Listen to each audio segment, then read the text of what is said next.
Indonesia begitu, sabar ya, suruh duduk. Salah, ya kan gitu. Tapi sabar definisinya adalah menerima takdir Allah, kemudian ikhtiar mencari jalan keluar. Contoh, Bapak Ibu bangun pagi, flu. Yang paling pertama, sabar. Apa itu sabar? Terima dulu takdirnya Allah. Allah sudah uji saya dengan penyakit. Karena biar kita ngamuk-ngamuk, penyakitnya tetap sudah ada, gitu kan? Terima dulu sebagai takdir. Lalu ikhtiar, minum obat, konsultasi dengan dokter, gitu kan? Minum teh hangat, itu semua adalah ikhtiar. Ini namanya sabar. Terima takdir Allah, kemudian ikhtiar. Ada masalah dalam rumah tangga, baik. Ini cobaan Allah datangkan. Sabar. Bagaimana sabar? Terima sebagai takdir Allah, lalu ikhtiar memperbaiki. Coba, kan gitu. Itu namanya sabar. Dan ini dikatakan wasbir ala ma asabak. Ini dari dulu.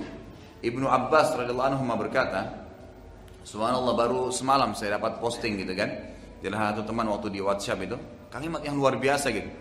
Dia mengatakan, ya, pada saat kau sedang keluhkan permasalahanmu dengan Allah, waktu musibah datang, mungkin kau menangis, tapi kau masih bisa tidur.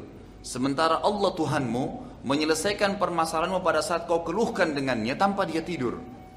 Kamu sedang tidur, Allah selesaikan permasalahanmu dengan cara dia yang kalau kamu tahu bagaimana Allah selesaikan urusanmu, kau akan menangis karena senang. Gitu kan? Allah SWT tidak biarkan diselesaikan oleh Allah Azza wa Jalla, tapi dengan caranya Allah. Dengan caranya Allah SWT. Mungkin kita berharap cepat, tapi Allah tundain 3-4 hari kemudian, sebulan kemudian.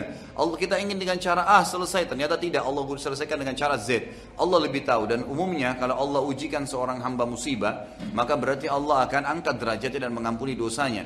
Serta kadang-kadang subhanallah, ini sering saya bahasakan kalau anda sedang menghadapi musibah, makin berat cobaan datang, maka pastikan anda orang paling kuat, lebih kuat imannya. Karena kata Nabi SAW sudah jelas, semua dalam hadis Bukhari, semua nabi-nabi cobaannya paling berat. Kemudian datang orang-orang yang beriman, tingkatannya mendekati Nabi, kemudian terusnya begitu. Artinya orang yang paling berat ya, cobaannya adalah orang yang paling tinggi imannya, gitu kan? Orang yang paling tinggi imannya. Jadi kalau cobaan makin besar, jangan bilang, aduh besarnya cobaan kepada saya. Enggak, alhamdulillah, berarti saya orang dekat dengan Allah Subhanahu Wa Taala.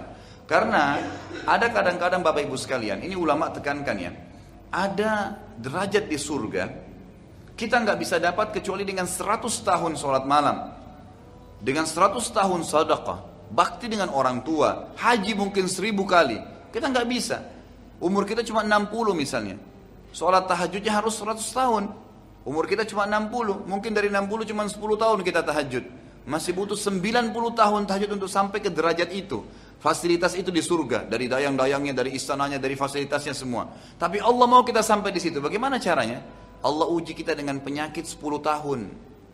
10 tahun nutupin yang 90 tahun kurang tadi. Sabar. Nggak masalah, gitu kan? Kalau saya sering bahasakan itu, kalau ada tulisan saya judulnya musibah, kenali sebabnya, nikmati prosesnya. Insya Allah akan terbit nanti tahun depan buku itu. Saya sudah tulis dan insya Allah sudah 80% selesai gitu. Itu saya tuliskan musibah, kenali sebabnya, gitu kan? Dan nikmati prosesnya, nikmatin aja. Nggak usah keluh kesah, karena keluh kesah tetap tidak akan menyelesaikan masalah. Kata Umar radhiyallahu anhu, orang yang tertimpa musibah dan dia bisa terima sebagai takdirnya Allah, lalu dia sabar menjalaninya, maka dia akan menikmati, maka dia akan menjalani proses ya musibah itu dalam keadaan tenang dan dia akan menikmatinya. Artinya sakit ya sudah diterima. Karena biar kita keluh kesah tidak bisa, dan pahalanya akan maksimal. Dengan ada orang kena musibah tapi keluh kesah, dia susah lalui, tidak ada pahalanya, nggak ada yang didapat sama dia. Maka sabar. Inna dzalika min azmil umur. Kata Luqman, sesungguhnya itu adalah hal-hal yang pasti terjadi. Allah sudah jadikan sebagai sunnatullah. Azmil umur pasti terjadi, nggak mungkin tidak. Semua orang akan diuji oleh Allah Subhanahu Wa Taala, gitu kan? Tapi tergantung dengan kadar imannya, Sebagian salaful ummah dari tabi'in, kalau mereka sebulan tidak sakit, mereka langsung beristighfar kepada Allah, gitu. Kalau nggak sakit gitu. Sampai ada di antara mereka kadang-kadang kalau jalan kesentuh kakinya batu, beristighfar kepada Allah dan mengatakan alhamdulillah, Allah sudah membersihkan dengan ini dosa saya. Sampai seperti itu. Mereka mau minum terlambat airnya, alhamdulillah. Cobaan datang, berarti ini akan mengampuni dosa-dosa saya. Ada derajat yang saya akan dapat di surga yang tidak bisa dijangkau kecuali dengan ini.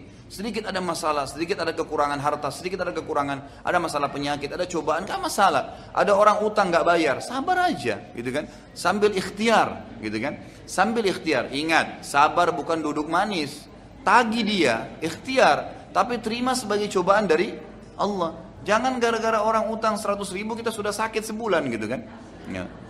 Tapi coba kita ikhtiar, oh berarti Allah lagi coba saya. Bukankah Nabi SAW mengatakan apa dalam hadis yang sahih riwayat Bukhari?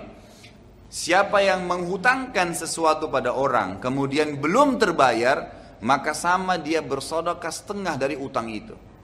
Kalau ada pernah ibu-ibu saya sampaikan sampai nangis gitu, Ustaz ternyata saya baru tahu ya, 10 tahun saya pernah utangkan uang orang gitu kan, belum dibayar-bayar Ustaz. Ya sama 10 tahun kalau saya bahasakan dengan bahasa saya, setiap hari 10 juta waktu itu utangnya, sama dengan ibu tiap hari infak 5 juta selama 10 tahun. Berapa banyak pahala yang didapatin gitu. Makanya fahami dengan ilmu, maka kita akan bisa melalui kehidupan ini gitu. Itu pasti dari azmul umur. Tidak ada yang sia-sia dalam Islam, tidak ada yang sia-sia di dalam Islam. Jadi sabarlah, ya. Wasbir ala ma asabak. Sabar. Ibnu Abbas berkata radhiyallahu anhuma, dalam statement sabar ini, beliau mengatakan yang saya dapat posting semalam ya. Kalau seandainya, kata beliau, kalau seandainya langit ini rubuh, gitu kan, menimpa bumi, maka pasti Allah akan berikan jalan keluar kepada orang-orang yang bertakwa dan sabar. Jadi pasti Allah akan bukain celah-celah yang mereka tidak kena timpaan tersebut dan mereka bisa lari, lepas daripada runtuhan langit. Bukankah Allah mengatakan, "Wa may yattaqillaha yaj'al lahu makhraja"? Orang yang bertakwa, orang yang patuh dan sabar itu akan diberikan makhraja, jalan keluar dari masalah dia. Maka tinggal sabar saja dan pasti hasilnya akan manis gitu kan. Nikmatin prosesnya. Ada orang tiba-tiba la qadarullah stroke. Dia ngamuk-ngamuk juga percuma. Kita lihat ada orang subhanallah stroke tiap hari emosional. Kenapa dia kena? Makin parah kan. Tapi coba ada orang bilang, oh dicoba sama Allah, ya sudah cobaan dari Allah. Ikhtiar, coba berobat, coba bertanya sambil dinikmatin, jalanin aja. Ada orang subhanallah lumpuh, ya tangannya nggak ada dua-dua, kakinya nggak ada, tapi tetap beraktivitas karena dia bisa nerima itu sebagai sunnatullah. Dan ingat itu hanya di dunia. Setelah di akhirat nanti, orang yang lumpuh di dunia, orang yang patah tangannya, orang yang buta matanya kembali semua sempurna di akhirat dan dia akan mendapatkan yang terbaik dari apa yang telah dicobakan kepada dia. Jadi sabar, gitu kan? Sabar insya Allah akan ada, pasti ada titik temunya. Yakin Allah bersama kita.